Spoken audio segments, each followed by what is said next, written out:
Moving to South Africa was not what I expected. Pros and cons. Alright, let's see, bro. And I loving these videos when like people react to South Africa and the culture and everything Hello like that. everyone, my name is Jay Scott and I want to welcome you back to my YouTube channel. So if you are new, Oh my god, J Scott, what the fuck is this? J Scott, what the fuck is this, bro? It's 2020 what? 2023. We are still shooting at 480p. Come on, J Scott. Not even in South Africa, not even in Africa we shoot in 480p anymore. Oh my goodness. make sure that you like, comment, subscribe, and share. Look at that. You I'm will like, get a notification. it's like watching from a YouTube video from, it's not even YouTube. YouTube wasn't that popular in SA in back like 10 years ago. You know, those VooClip, you know, those old, VooClip. I don't know if you guys remember VooClip. That was a fun website. Zamop. You remember Zamop? Every time I drop a new video. This time we're going to talk about the differences and similarities from America to South Africa. Some of the things that I experienced and that was new to me that may have been a culture shock. Whew. I'm like, should I start? What kind of, I wonder what are you shooting from? Is this all her videos? Maybe she shot this and then she didn't notice that she was shooting in 480. Come on, bro. Bro, is this for real? Let me see. What's her latest video here? This, actually, the video that we watch right now is her latest video. Man. Off with the heavy hitter. I'm going to start off with the heavy hitter. The heavy hitter is load shedding. I knew it, man. I knew it. If there's one thing that's gonna make me move away from this country, just move out. It's fucking load shedding. I can't, bro. And sometimes it's not. Or maybe just get rich and then have generators and backup and shit. They don't stick directly to the schedule because you will wonder, why do I have it for 4 hours, 4.5 hours when it's supposed to be 2, or it didn't start, or it never came back on. And so load shedding is there no nomads or people that work remotely, because you definitely need Wi-Fi and electricity in order to get your work done and do the things that you need to do so that you can continuously live fabulously as a nomad around the world. But that's when the country scheduled to cut off the electricity in different parts of the country. And it's on a timetable, and that timetable differentiates depending on what zone or area that you may live in. That is, Jay? I would say, eyes, and was definitely can help you to like combat some of those load shedding times. Another big thing that people get is an inverter. So an inverter basically would allow you to uh, maintain electricity during those scheduled outages. Yeah. Yeah, let's move on to the Or next you one. just move into a place that As backup. has a generator. Yeah. So you will pay more, but it's worth it. It's definitely worth it. So either move in a place that has a generator, buy an inverter, or buy a battery so that you can combat the load shedding, which is scheduled outages. Find no similarities in that compared to at home. That was a major culture shock, or that is a major culture shock for me. Same thing, but a different name.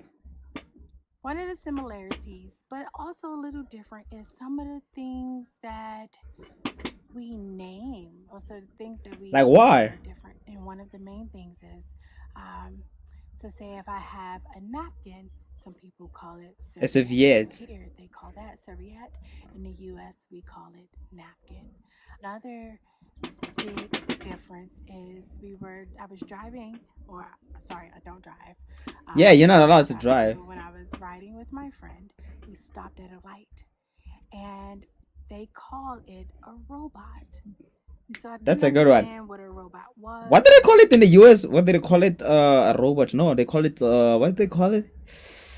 A street light. You know, for me, a robot is one of those machine things that just kind of like move around, but it is a traffic light. Traffic light. Traffic lights. and here it is called a robot. So it's literally a light that changes from red, yellow to green that signifies go, stop, slow down. So it's traffic light, robot. Robot. Yeah. So it is very similar, just different names. Or another thing that's also similar, you may think because you are coming to the continent that you may not see a lot of different races. Well, just like the major cities in the US, there are major different races in South Africa. You have Indians, Asians, But Jews, we don't have Mexicans, bro. black. Do we have Mexicans in South Africa? We don't have Mexicans, bro. Or should we consider colored people Mexicans? Yeah, they are our the Mexicans. Yeah, they're like colored people are our Mexican people. People, obviously, but it's different cultures. So you have Zimbabweans, Kenyans, Zambians, all in South Africa. It's like a big melting pot. You have from Argentina, Nigeria. So South Africa is a huge melting pot, and it may be a culture shock to a lot of people, especially traveling from Europe or the US. You think you will come over here and may not see some of the different cultures that we experience there, but you will.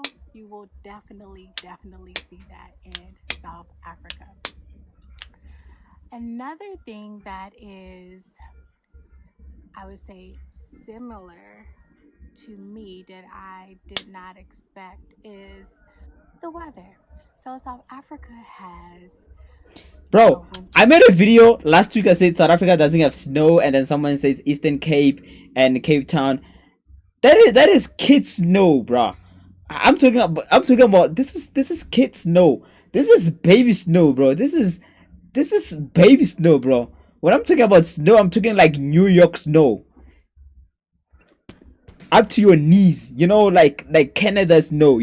That goes up to like 4 months. I'm talking that type of shit of snow, bro. I'm not talking about kid snow. This is not snow, bro. What the fuck? Winter. And I didn't expect that coming to Africa that they would experience winter, where in some parts it Oh. even snows, like in Lesotho. She's racist, bro. No, she's not racist. She's black. But she's racist, bro. She thinks that Africa is all hot and there's no winter. She's racist, bro. So South Africa has different seasons just like us, except for it's a Just little like bit us, we milder have better weather than you guys, except snow. But we have better weather in than you certain guys. parts. So, like in Johannesburg, your winter wouldn't be as long as or as harsh as it is in New York. It would just be where you wear a coat early in the morning, you may wear a coat in the evening, and throughout the day the sun warms you up. So it is it's just like a nice fall, maybe spring, um, depending where you are in South Africa.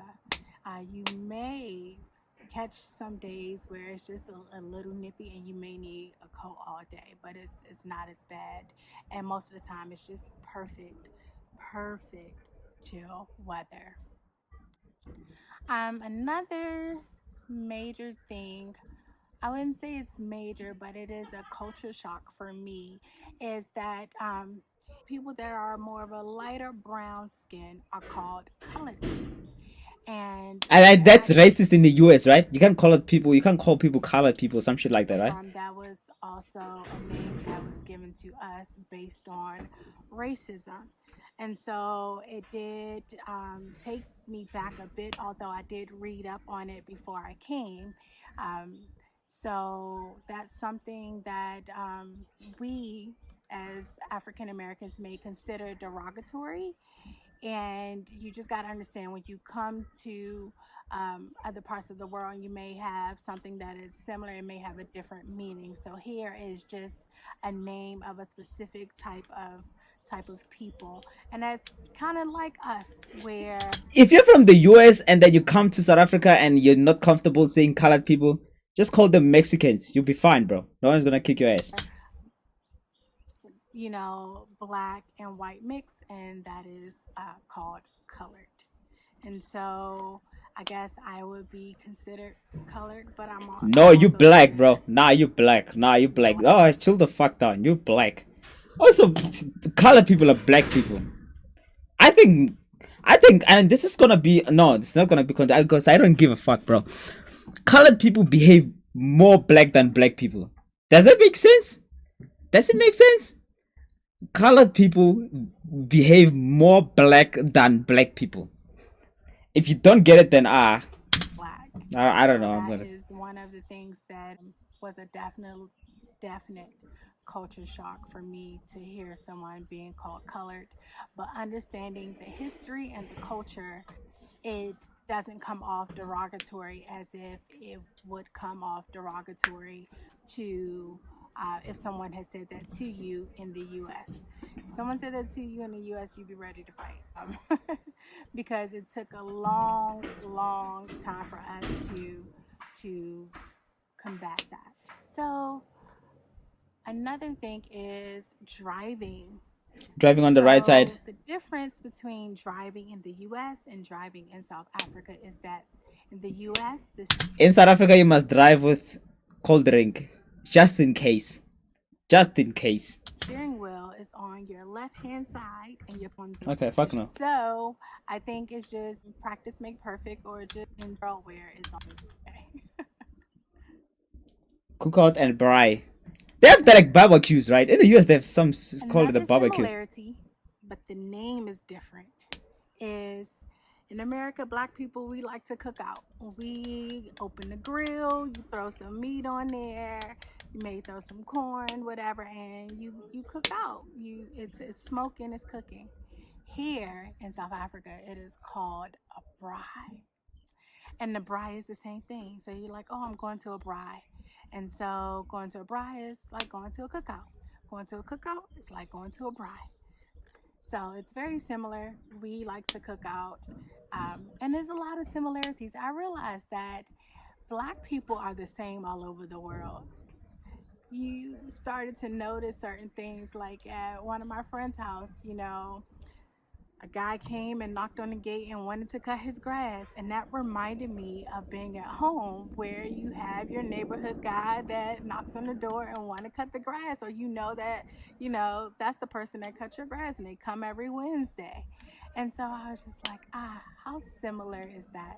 And just our mannerisms, where it's not at all that different. So once you kind of understand that it's literally just a different location, you will pick up that there's not many differences. The only difference is maybe the way that you were brought up and of the best water in the entire world. Just look it up. Now, I usually don't drink faucet water because as you know, in America, our faucet water has a lot of chemicals here. However, the faucet water here in South Africa is very safe to drink. I still kind of do like go and get water because like I have a habit of doing that now. And I've been doing that for so long. But yeah, I still kind of refill my water I in had my this, but bottle. I didn't know how true was it. They say South Africa has like the best water, the second best. I don't know, or the third in the world.